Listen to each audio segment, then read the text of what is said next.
Manoj ప్రభావతిని arrest చేయిస్తున్న రోహిణికి చింటూని తీసుకొచ్చి దిమ్మ తిరిగే షాక్ ఇచ్చిన బాలు. అసలు ఇదంతా ఎలా జరిగింది? ప్రభావతి మనోజ్ని రోహిణి అరెస్ట్ చేయించటం ఏంటి? మరి బాలు చింటూని తీసుకొచ్చి షాక్ ఇవ్వడం ఏంటి? ఇదంతా ఎలా జరిగిందనేది నేను ఇందులో మీకు వివరించేస్తాను. సో ఎక్కడా కూడా స్కిప్ చేయకుండా చివరి వరకు చూసేయండి. అండ్ వీడియో నచ్చితే తప్పకుండా ఒక లైక్ చేయండి ఫ్రెండ్స్. లైక్తో పాటు ఛానల్ని కూడా సబ్స్క్రైబ్ చేసుకోండి ప్లీజ్. ఇక మొత్తం మీద స్టోరీలోకి వెళ్ళిపోతే, రోహిణి బండారం బయటపడటంతో ఇంట్లో అంతా కూడా ఒక రకంగా స్తబ్దుగా మారిపోతుంది. అందరూ కూడా చాలా బాధపడుతూ ఉంటారు. రోహిణి చేసినటువంటి పనుల గురించి ఆలోచిస్తూ, రోహిణి మాట్లాడిన మాటల గురించి ఆలోచిస్తూ ఇక ఎవ్వరూ కూడా డైజెస్ట్ చేసుకోలేని పరిస్థితుల్లో ఉంటారు.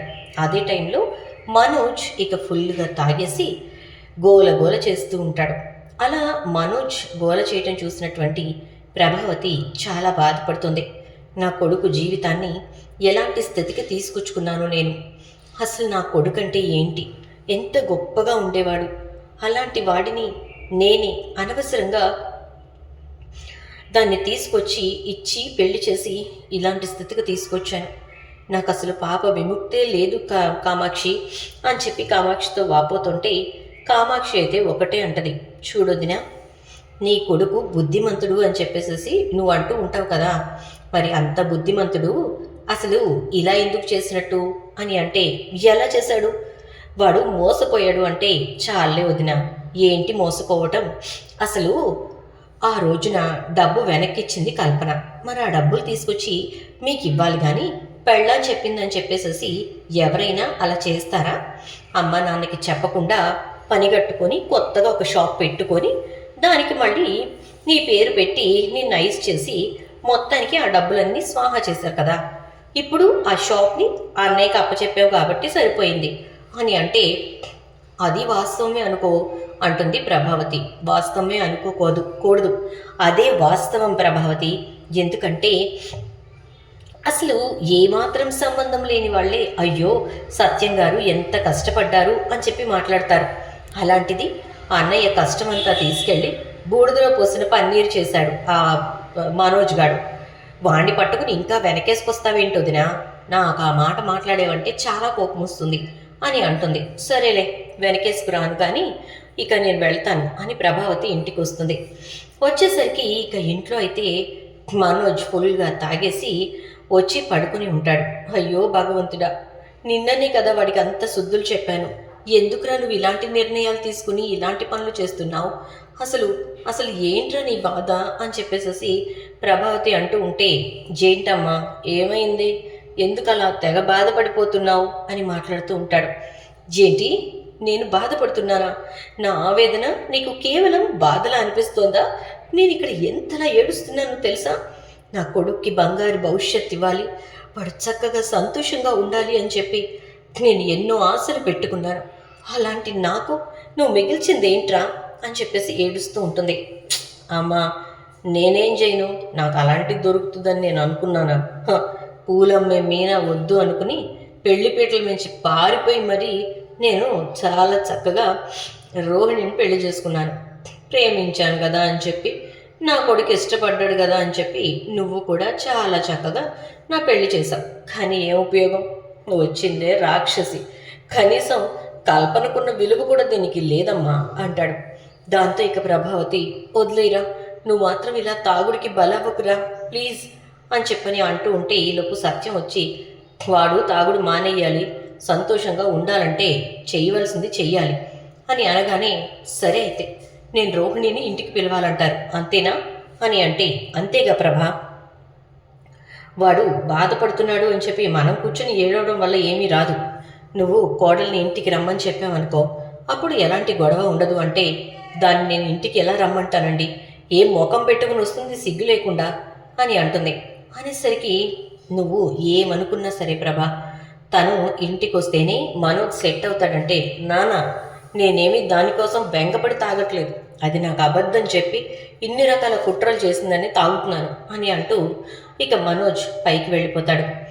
అలా వెళ్ళిపోయినటువంటి మనోజ్ని చూసి బిడ్డ ఎలా అయిపోతున్నాడో చూసారా అంటే బాలుగడ అన్ని రోజులు తాగుతూ ఉన్నాడు. దేనికోసం? తమరు వాడిని దూరం పెట్టినందుకు. ఏ రోజైనా వాడి గురించి ఇలా బాధపడ్డావా అంటే వాడు వీడు ఒకట. వాడు మొండి వెదవండి, ఎలా అయినా బ్రతికేస్తాడు. కానీ వీడు చాలా సున్నితమండి. వాడిని అలానే పెంచుకుంటూ వచ్చాను. నాకు బాధ ఉండదా అండి అని చెప్పని అంటుంది. ఉంటుంది, ఎందుకు ఉండదు? నీకెంతసేపు ఆ కొడుకు మీద తప్ప వీడి మీద ఎందుకు ప్రేమ ఉంటుందిలే ప్రభా అని అంటూ వాడి మనసు ఎంత బాధపడుతుందో ఎంత నొచ్చుకుంటుందో కూడా ఆలోచించకుండా నువ్వు నీ గురించి మాత్రమే ఆలోచించుకుంటున్నావు ప్రభా అంటూ ఏదో ఒక రోజున ఖచ్చితంగా వాడి విలువ తెలుస్తుంది నీకు, వాడేంటో వాడు చూపించుకుంటాడు అని అంటాడు. ఈలోపు ఇక ఇంటికి కానిస్టేబుల్స్ వచ్చి తలుపు కొడతారు.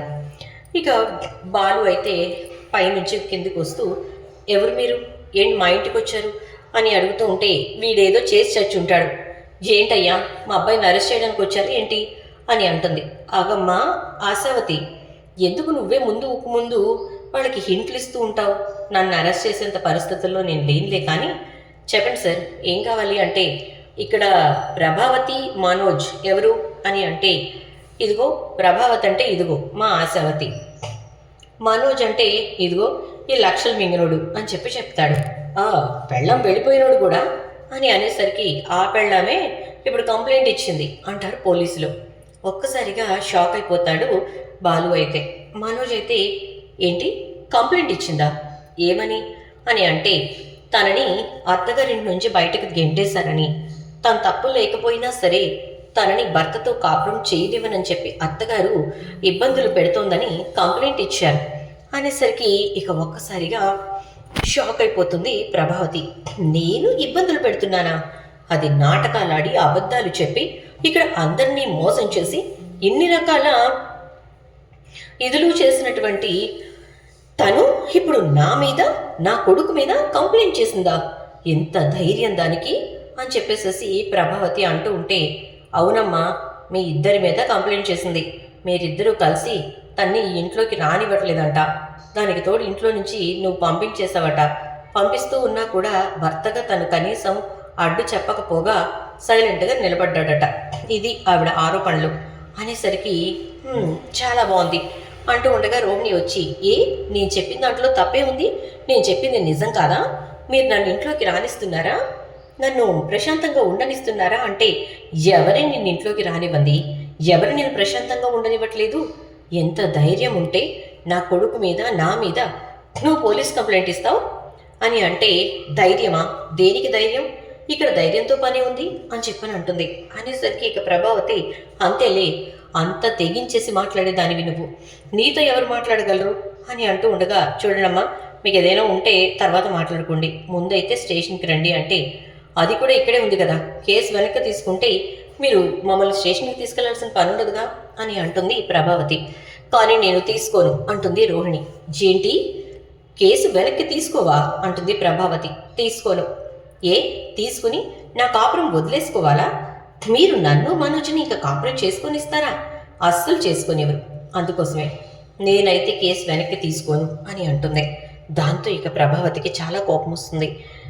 అది వెనక్కి తీసుకోకపోతే నేనే స్టేషన్కి రాను అంటుంది. చూడమ్మా చట్టధిక్కారం కింద అరెస్ట్ చేసి తీసుకెళ్తాం, అవసరమా? ప్రశాంతంగా రెండమ్మా, మీ అబ్బాయిలు ఎవరో ఒకళ్ళు వచ్చి బెయిల్ ఇచ్చి తీసుకొచ్చుకుంటారు అని అంటూ ఉంటే ఈలోపు మనోజ్ అమ్మా నువ్వు వెళ్ళు నేను వస్తాను అంటే వస్తావురా, ఎందుకు రావు? ఆల్రెడీ ఇప్పుడు ఫుల్గా తాగేసి తూలుతూ ఇంటికి వచ్చావు.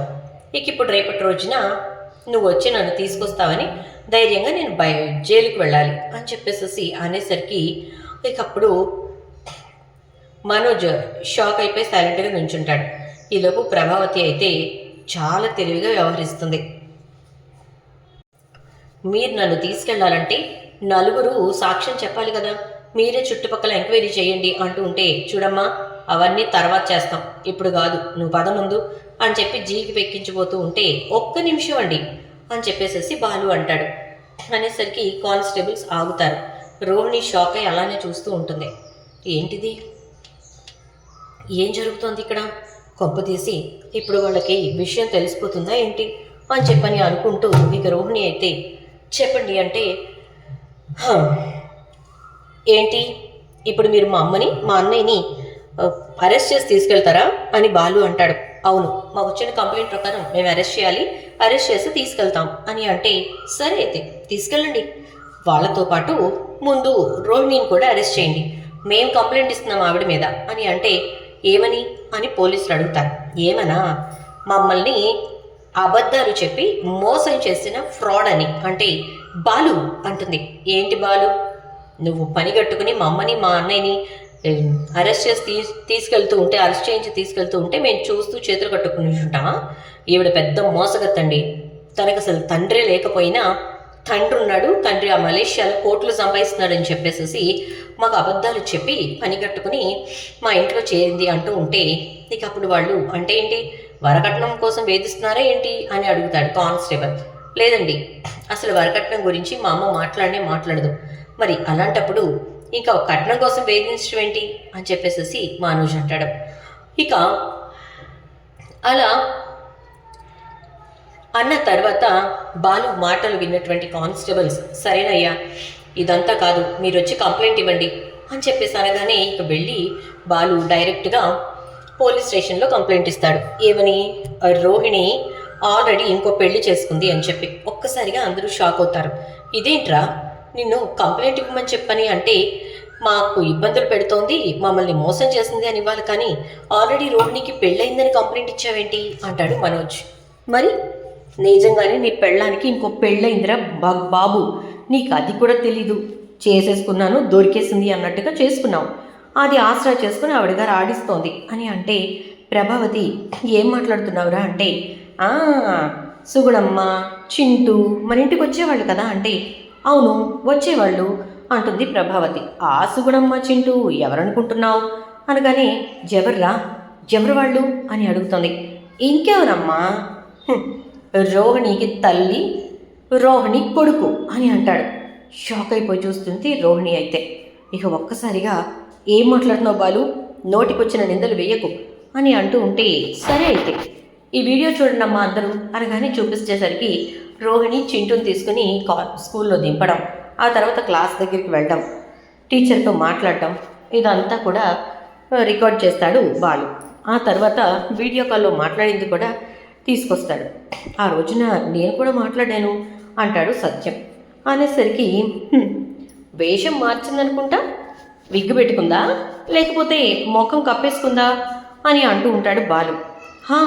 విగ్గే పెట్టుకుందిరా అని సత్యం అనేసరికి మరి ఇంకేంటి నాన్న, అర్థమవుతోందిగా మోసం చేయటానికి ఈ రకమైనటువంటి ప్రాసెస్ని ఎంచుకుంది.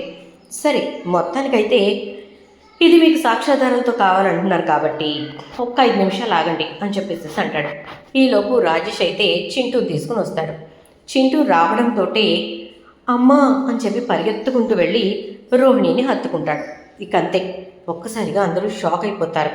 రోహిణిని ఎందుకు హత్తుకుంటాడంటే మీ అమ్మకి యాక్సిడెంట్ అయింది అని చెప్పి రాజేష్ చింటూని అక్కడికి తీసుకొస్తాడనమాట. అందుకోసం చింటూ వెళ్ళి రోహిణిని గట్టిగా హత్తుకుంటాడు. దాంతో ఇక అందరికీ విషయం అర్థమైపోతుంది. ఇక అలా అర్థమైన తర్వాత పర్వాలా, విషయం తెలిసినంత మాత్రాన ఏం కాదు అని చెప్పేసి బాలు చెప్తూ ఉంటే అసలు ఏంట్రా ఇదంతా అంటే ఏంటేంటి తమరు తీసుకొచ్చుకున్న దరిద్రం చూసారా ఎలా ఉందో అని చెప్పేసి అంటాడు. ఇదేంటి